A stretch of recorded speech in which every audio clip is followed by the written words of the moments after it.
The crucial BRICS summit at Kazan has just concluded.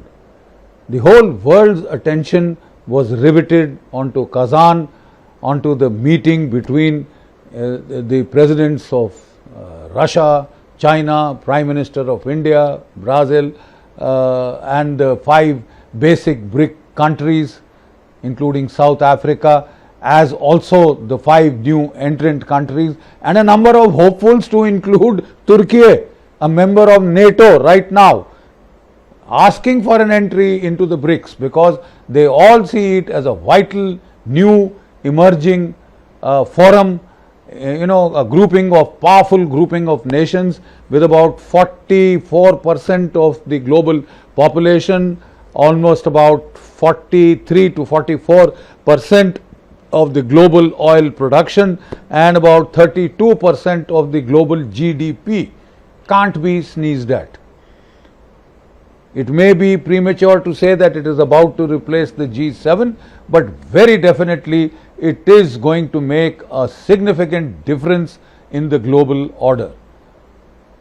The Kazan summit was especially noteworthy for 2 major events that happened there. One is the very high optics meeting between the Prime Minister of India, Mr. Narendra Modi, and the Chairman and President of Communist China, Xi Jinping. After 5 years, a hiatus of 5 years, the two of them met, and of course there is a lot of backroom diplomacy by President Putin of Russia to get the two together, but they have gotten together in their own national interest. So that was one aspect. And the second major aspect was the discussions on de-dollarization and for establishment of a new financial architecture that would govern global transactions in trade and money exchange flows, etc. I will take each of these one by one. First, India, China. Look, the fact is that in 2022, at the height of COVID, China had created significant problems for us, and by their 2 divisions which were exercising in that area suddenly came up into the contested areas on the line of control, actual control, and created a major crisis. This, as you all know, India also responded tank for tank, artillery gun for artillery gun, soldier for soldier. The Chinese brought in 50,000 troops, we brought in more, and we stared China down. We had that violent clash at Galwan, which led to the loss of 20 precious lives on the Indian side. Casualty figures on the Chinese side are a big question mark. 46 to 48% CIA and Russian estimates, 100 by some sources in the Chinese media, and the Chinese government's 5. The truth lies somewhere in between. But the fact is that there were these violent clashes after a long gap, and all the measures for peace and tranquility and trust, etc., they were thrown out of the window. And then quite obviously we stared the Chinese down, we got into protracted negotiations, and then 2021-22 we had the disengagement agreements at the friction points in Pangong Tso North and South, Galwan, and at Chushul, where we totally surprised the enemy by our counter measure that we took to occupy the Kailash range and stare down on the Chinese regimental headquarters, which made them break out into cold sweat, etc. So from then the Chinese also realized that this is not the India of 1962 that could be bullied. India's reaction was strong, very determined, and I may state that it has made the Chinese blink because of a combination of circumstances.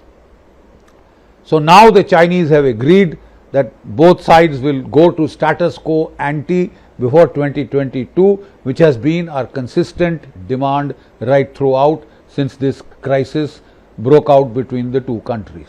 Right now we will start patrolling the Depsang plains, the crucial Depsang plains where tanks can come from both sides, and which the Chinese feel poses a threat to their G219 highway, and we also have serious security concerns there, and also in Demchok in southern Ladakh.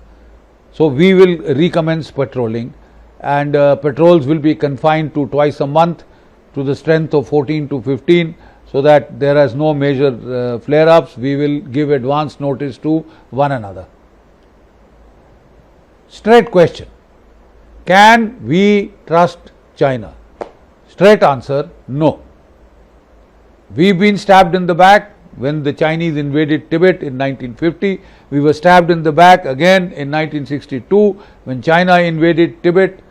You can say a whole lot of misperceptions on both sides, whatever you want to say, but we got stabbed in the back. And 2022 we again got a not such a major but a definite stab in the back, to which we have reacted strongly. So can we trust China? Not really. But yet, caveat, it is in the interests of both sides to progress towards a thaw in their relations at this critical juncture in time and in geopolitics. Why do we say that? Unfortunately, India has faced an unprecedented level of hostility from the United States. The very basis of our recent opening out to the United States was the perceived threat from China. But now we are almost reaching a stage where the threat from the United States, supposed to be our strategic partners and friends, I mean, the level of hostility has become surprising. They've staged the Maidan coup in Bangladesh. They were planning to get a base in the Bay of Bengal in St. Martin's Island. They are planning to form Cookie Land on the Indo-Myanmar border.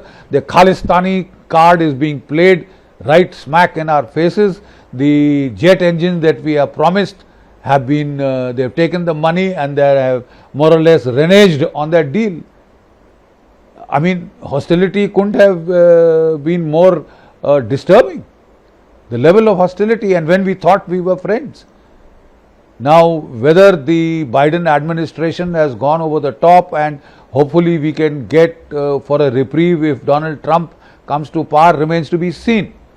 But as of now, this level of hostility has forced India to rethink and prepare accordingly. We, from a 2.5 front war, with what the Americans have done in Bangladesh, we are again in a 3.5 front war. So we will have to see where we need to ease up and where we need to focus. As simple as that. It is a geopolitical imperative. Yes, there is a long litany of stabs in the back, of volte faces in the India-China relationship. But may I also point out to the period of Deng Xiaoping, when it was in the interest of both the nations to de-escalate, to disengage, and to tamp down levels of hostility.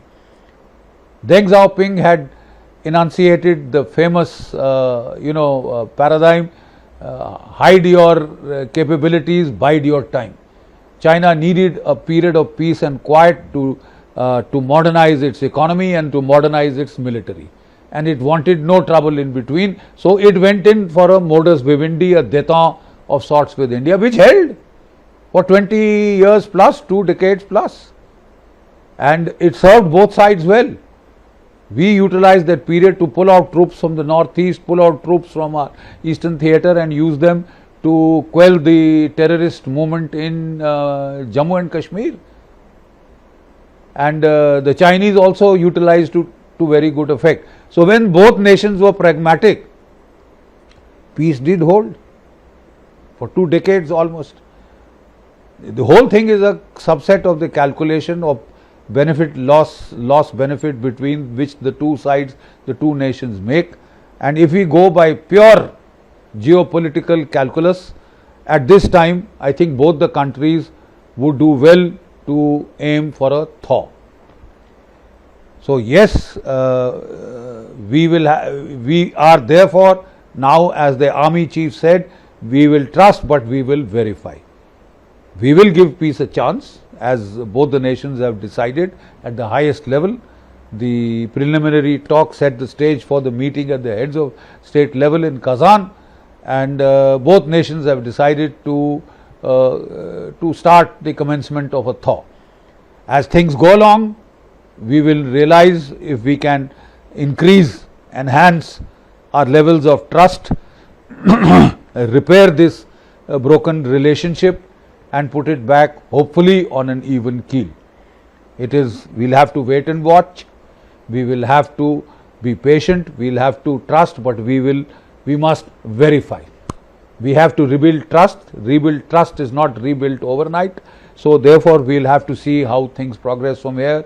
The patrolling will start by the end of this month, and we'll have to see how that goes.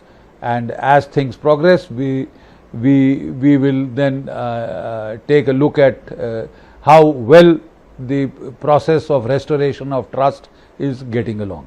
So this is as far as the first critical aspect of the Kazan summit is concerned. The second part of this, why this Kazan summit was so crucial, why the whole world's attention was riveted onto what Russia, China, India, Brazil, South Africa, 5 new members were doing in Kazan, was because of the discussions on de-dollarization. That was also a critical decision which will affect the future. Look, we had a bipolar world order after World War II, and the United States dollar became their world global reserve currency, and all that they had to do was to just print dollars. They dealing it from the gold standards, Bretton Woods agreement et al. Everybody, that is old story. But the fact of the matter is, then from a bipolar world order, the stasis of a bipolar world order, by 1990 the Soviet Union had collapsed from economic overreach and economic overstretch, and the United States and then Saudi Arabia had a lot to do with that economic overstretch of the USSR, which led to the demise of the USSR. They had let the price of oil in free fall with the help of Saudi Arabia. It lowered the prices of oil till it collapsed the Soviet economy. And then we had a unipolar power equation, but now the world is heading towards a multipolar power equation. Multipolar power equation, like we had before World War I, like we had before World War II, and if there are glimmerings of a World War III now, you can safely say that it is pattern modeling. Patterns tend to persist and repeat themselves cyclically. So another period of multipolarity, and we won't be too surprised if global level conflict breaks out. Already about 1 lakh Russians and about 6 lakh Ukrainians have died in the Russia-Ukraine war. Over 1 lakh of people have died in the Middle East. And if this spreads to Taiwan or to South China Sea, we have a perfect global conflict. The aim, as in hindsight, it appears, for the instigation of Russia into conflict in Ukraine was to collapse it economically. I'm afraid that hasn't happened, and though America may have gained economically, so has Russia. The only economies that have taken a battering are the economies of the European countries, which have been made use of, which have been forced to delink. And the turning point, in the global equation came with that when the crisis started in Russia-Ukraine, the West simply grabbed hold of the forex reserve of the Russian. The Russian had $600 billion in gold, in dollar reserves, in gold reserves, etc. And the Western banks simply grabbed them, simply took them over. No question asked, just grabbed hold of that. And I'm sorry, this has been a seminal event. A seminal event which has shaken the global financial order, because the global financial order is based upon trust. Banking system is based upon trust. Now, if I put my money in a bank and that bank just simply swallows that money without a thank you note, That is destabilizing, that is dangerous, and it has been so. Now there are economists in the West like Paul Krugman and others who feel that BRICS won't work. The BRICS will not be able to cobble together another financial order. The BRICS bank, alternative to the IMF, Global Bank, etc., has not worked, they say. But there are other economists, very significant economists, Nobel Prize winning economists, who are warning otherwise. And one of them is Muhammad Al-Aryan, who was an economic advisor to Barack Obama, etc., and has been on the IMF board. So he has been saying that the West is putting its head in the sand like an ostrich. If they feel that de-dollarization won't happen or is likely to happen, they are burying their heads in the sand like ostriches. They have struck a body blow to the trust on which global financial systems, global banking systems are based, and they are saying, he is cited, just watch the price of gold. The prices of gold have risen 40% in the last few years. You see, gold is a hedge against inflation. Private persons start buying gold when inflation starts going up. Inflation is going down, and yet the gold prices are going up and up. They have gone up by 40% because central banks of countries like India, China, Russia, Saudi Arabia, Oman, etc., Turkey, they are all buying gold. They are all started to buy gold, which shows that there is an erosion of trust in the dollar-based system, which is apparently obvious. The United States had about 70% of the forex reserve in dollar terms of all the countries of the world, which has now come down to 58% by 2022, and in the last 2 years it has gone down further. So there are significant shifts below the surface, magma, and the BRICS meeting therefore was crucial and critical. Two a Russian economist, one Chinese economist have raised the issue of a BRICS currency. have raised the issue of a BRICS currency to ensure that trade can take place in non-dollar terms using the local currencies of the BRICS nation. And they have worked out a kind of a formula by which 40% of the reserves in gold will count towards the new equivalence between various currencies, and 60% will be based on the foreign currencies, on the local currencies of the BRICS nations. And how will you have the equivalence between the local currencies of the BRICS nations? By blockchains and by fractal software programs, which will ensure that non-political equivalence is created. 84 rupees to a dollar, etc. This is the SWIFT banking based system in which all global trade is conducted in dollars, especially for oil. Now they want to change this system, because after the way the Americans have been putting sanctions, they have sanctioned 1/3 countries of the world, most of which are third world countries. Iran has been sanctioned, Russia has been sanctioned. So what do? It is creating now severe turbulence and problems. This whimsicality, this lack of a rules based order, this whims and fancies of certain nations who think it is a colonial era, they haven't gotten over their colonial hangover.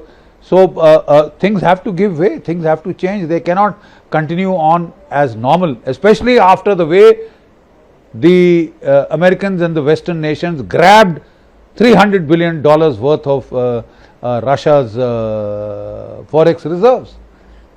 And of the $5 billion of interest, they have calmly palmed it off to Ukraine. Use Russia's money to fight against Russia. Now, you do this kind of absolute laissez-faire, and the world will quite obviously lose faith in how this system is being conducted. And I don't think the world wants to go in for another round of economic colonization. So things are changing, and therefore the world's eyes are fixed there. Venezuela wanted to take out its gold reserves from United Kingdom. India wants to take its gold reserves out from the United Kingdom. It has already started. The UK turned around and told no to Venezuela. No, you won't take out your gold because you can't safeguard it. This is rich. This is rich.